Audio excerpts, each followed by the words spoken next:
कभी लड्डू खाए हो? खाए हो? लड्डू को जहां से भी खाते हैं ना वो मीठा ही लगता है, और लड्डू गोपाल कृष्ण को जहां से भी देखते हैं ना वो अच्छा ही लगता है। आदरणीय श्रोता जन, वो अच्छा ही लगता है। ये लड्डू गोपाल, तो लड्डू गोपाल की पूजा होती है। अच्छा, श्री कृष्ण की पूजा करके कहते हैं सत्यनारायण की कथा में सारा पुण्य मिल जाता है। सच है? पूरी दुनिया का पुण्य मिल जाता है। सच है? सच है? हाँ, जब मां यशोदा ने पूछा था तुमने मिट्टी खाई है, तो श्री कृष्ण ने आ किया था, और जैसे ही आ किया था ना तो मुंह के अंदर क्या था मालूम है? अतल वितल सुतल रसातल पाताल ब्रह्मलोक भुवरलोक अनंत लोक, सब पेट के अंदर। श्री कृष्ण ने बता दिया, माँ तूने सुना था गागर में सागर समाना ना, लेकिन देखा था कभी? ये मेरा पेट गागर है, ये ब्रह्मांड सागर है, ये सब मेरे अंदर है। ध्यान रखना, जब हम श्री कृष्ण को आरती उतारते हैं ना तो पूरे ब्रह्मांड की आरती उतर जाती है। जब टीका लगाते हैं तो पूरे ब्रह्मांड को टीका लग जाता है, और जब भोजन कराते हैं ना तो पूरे विश्व को भंडारा हो जाता है। बोलो वृंदावन बिहारी लाल, बोलिए सत्यनारायण भगवान की, सत्यनारायण भगवान की। तो नर्मदा, लेकिन मैं आपसे एक कथा की आज्ञा लेना चाहता हूं। व्यास आश्रम आज्ञा नहीं लेती, लेकिन जब अति गंभीर विषय कोई बताना पड़ता है तो व्यास आश्रम को संकोच होता है। सीधी कमर करके बैठे। मैं जो कथा बता रहा हूं उसको पूरी सुनने से पहले आप कोई भी अंदाजा न लगाएं। ऐसे करें कमर, और मुझे आज्ञा दें कि आप कथा बताएं। महाराज जी हम आपके साथ हैं। ऐसे कर दो, क्योंकि गंभीर विषय बोलने में मैं भी गणेश प्रसाद दुबे हूं, परदेश में आया हूं, थोड़ा डर लगता है। लेकिन वो सिर फिरी हवा थी, ये विषय बोलने की जरूरत क्यों है मुझे? वो सिर फिरी हवा थी, संभलना पड़ा हमें, हम आखिरी चिराग थे, जलना पड़ा हमें, जलना पड़ा हमें। ये हवा बहुत खराब है, इसलिए आप सबकी आज्ञा है मैं बोल सकता हूं ये कथा को। ऐसे कर दीजिए, ठीक है? ऐसे बैठे। मैं नर्मदा चरित्र सुना रहा हूं। नर्मदा पुराण के 45वें अध्याय में पिंपलेश्वर तीर्थ के बारे में बताया गया है। राजा जनक की नगरी में एक यज्ञ बालक नाम के, देखिए बहुत गंभीर है, मेरे रोंगटे खड़े होने लगे कथा बताने में। एक यज्ञ बालक के नाम के ब्राह्मण रहते थे। उनकी एक विधवा बहन थी जो ससुराल में विधवा हुई थी, और वो मायके में आके रहने लगी थी।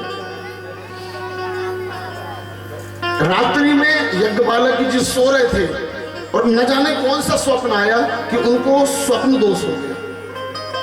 और स्वप्न दोष हुआ तो वो रात्रि में ही कपड़ा बदले, और पुराने जमाने में छानी चलती थी, मतलब लेंटर वाले नहीं होते, तो छानी में उन्होंने वो कपड़ों के खोंच दिया। रात्रि में ही, सीधी कमर करके सुने, रात्रि में ही उनकी विधवा बहन को मासिक धर्म आया।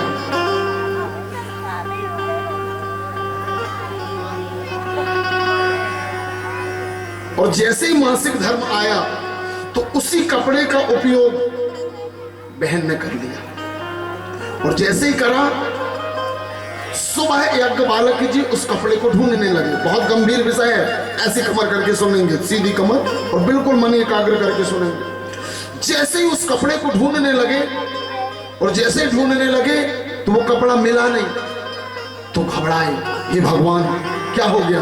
बड़े संकोच के साथ अपनी बहन के पास आए। बहन, यहाँ एक कपड़ा था, वो कहाँ गया? बहन ने कहा, मैंने भैया मासिक धर्म में उपयोग कर लिया। और आदरणीय श्रोताजनों, इतना महापाप हो गया कि उस कपड़े की वजह से बहन गर्भवती हो गई। देखिए आप सबके रोंगटे खड़े हो गए, मेरे भी।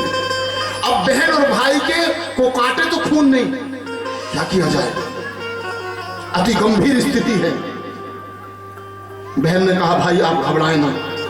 बालक का जन्म हुआ, एक पीपल के वृक्ष के में जाकर उसके नीचे उस बालक को रखाई बहन। उस बालक ने देखा कोई नहीं है तो रोने लगा। बहुत बड़ा पिंपलाद हुआ।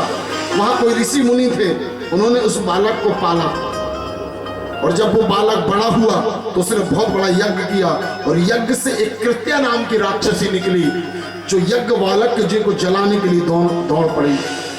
पूरे विश्व में, ब्रह्मांड में यज्ञ बालक को सिर छिपाने की जगह नहीं है, कोई रक्षा नहीं करने वाला है, कोई सुनने वाला नहीं है। तब यज्ञ बालक जी शंकर जी के नाखून में जाकर पैर के छिपे, और जैसे छिपे तो शंकर जी ने कहा आप चिंता न करो। शंकर जी प्रकट हुए और कृत्या को भगाए, और पिंपलाद, जिसका नाम पिंपलेश्वर था, पिंपलाद को बुलाया, और शंकर जी ने कहा तुम अपने आप को अकेला न समझो, पापी मत समझो, तुम जाओ और जाके नर्मदा जी में जाकर स्नान करो, और जैसे ही स्नान करोगे तुम पाप से मुक्त हो जाओगे, और वो नर्मदा का धाम पिंपलेश्वर तीर्थ कहलाएगा। जहां भी व्यक्ति, पापी व्यक्ति, मानसिक रोगी व्यक्ति उस तीर्थ में जाएगा, और जैसे ही जाएगा वहां स्नान करेगा, और स्नान करेगा और अपने पाप से मुक्त हो जाएगा। बोलिए पिंपलेश्वर तीर्थ भगवान की। कथा समाप्त नहीं हुई है, ये कथा काय की है मालूम है? स्वप्न कौन कौन को आते हैं? नीचे हाथ रखो बेटा, सबको स्वप्न आते हैं। ये कथा मैं क्यों बता रहा हूं मालूम है? कभी कभी हमारे स्वप्न में, बहुत गंभीर बात बोल रहा हूं, कभी कभी बहनों के स्वप्न में अश्लीलता करते हुए भाई दिख जाते हैं, कभी भाई के स्वप्न में सगी बहन दिख जाती है, कभी सगी नातन, कभी सगी दादाजी, कभी माँ, कभी मामा के लड़के, कभी बुआ के लड़के, बहुत क्लोज रिश्ते स्वप्न में आ जाते हैं। और आपको पता है जब हमारी सुबह नींद खुलती है ना, तो हम उस कृत्य को देख सोच के हमारे पीछे कृत्या नाम की राक्षसी लग जाती है, और हम किसी से नजर नहीं मिला पाते। कभी कभी आपने ध्यान दिया होगा, हम बिल्कुल उदास रहते हैं, चेहरा उतरा होता है, हमें लगता है हमने मन में नहीं सोचा यार ऐसा स्वप्न में दिख गया, हम पागल से हो जाते हैं। मैं तो ये कहूं कि डिप्रेशन में आ जाते हैं कि हमारे स्वप्न में ये दिख कैसे गया। और दुनिया का कोई भी डॉक्टर उस मानसिक रोग से आपको निकाल नहीं सकता, चाहे नागपुर का हो, चाहे मुंबई का हो, चाहे अमेरिका का हो। तब भगवान शंकर कहते हैं अगर ऐसे अश्लील स्वप्न तुम्हें आ जाएं और तुम्हारा मन गिलानी से भर जाए तो चिंता मत करना, अपने घर में नर्मदा जल लाना और नर्मदा जल का एक ढक्कन निकालना और अपनी पानी के स्नान वाली बाल्टी में डाल लेना। आप उस पाप से मुक्त हो जाओगे। आदरणीय श्रोताजनों, आप उस पाप से मुक्त हो जाओगे। जोर से बजाइए। ये दुनिया का कोई वैज्ञानिक